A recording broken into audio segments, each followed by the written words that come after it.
ഏതാണ്ട് 500 വർഷം മുന്നേ നമ്മുടെ പൂർവികർ നിർമ്മിച്ചു വെച്ചേക്കുന്ന ഒരു അത്ഭുതമാണ് ഈ കാണുന്നത്.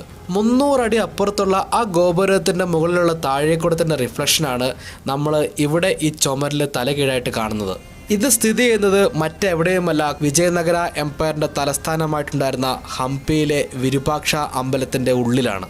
ഇതെങ്ങനെ വർക്ക് ചെയ്യുന്നു എന്നുള്ളത് ഞാൻ ചെറുതായിട്ടൊന്ന് എക്സ്പ്ലെയിൻ ചെയ്തു തരാം. ഇതാണ് നമ്മുടെ മെയിൻ ഗോപുരം.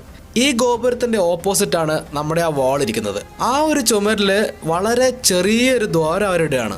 കറക്റ്റ് ആ ദ്വാരത്തിൻ്റെ ഉള്ളിലൂടെ ഗോപുരത്തിൻ്റെ മുകളിൽ നിന്ന് വരുന്ന പ്രകാശരശ്മിയും താഴെ നിന്ന് വരുന്ന പ്രകാശരശ്മിയും ക്രോസ് ചെയ്ത് ഓപ്പോസിറ്റ് ചുമരിൽ ഇതിൻ്റെ ഒരു തലകീഴായിട്ടുള്ള പ്രതിബിംബം സൃഷ്ടിക്കും. പിൻഹോൾ ക്യാമറ എഫക്റ്റ് എന്നാണ് ഇതിനെ സയൻറ്റിഫിക്കലി പറയുക. എന്താലേ 500 വർഷം മുന്നേ അവർ ചെയ്തു വെച്ചേക്കുന്നതാണ്. ഇതിൻ്റെ ഫുൾ വീഡിയോ നമ്മുടെ യൂട്യൂബ് ചാനലിൽ അപ്ലോഡ് ചെയ്തിട്ടുണ്ട്. ലിങ്ക് ഞാൻ ബയോ കൊടുത്തേക്കാം. കൂടുതൽ ട്രാവൽ വീഡിയോസിനായിട്ട് പേജ് ഒന്ന് ഫോളോ ചെയ്യാൻ മറക്കല്ലേ.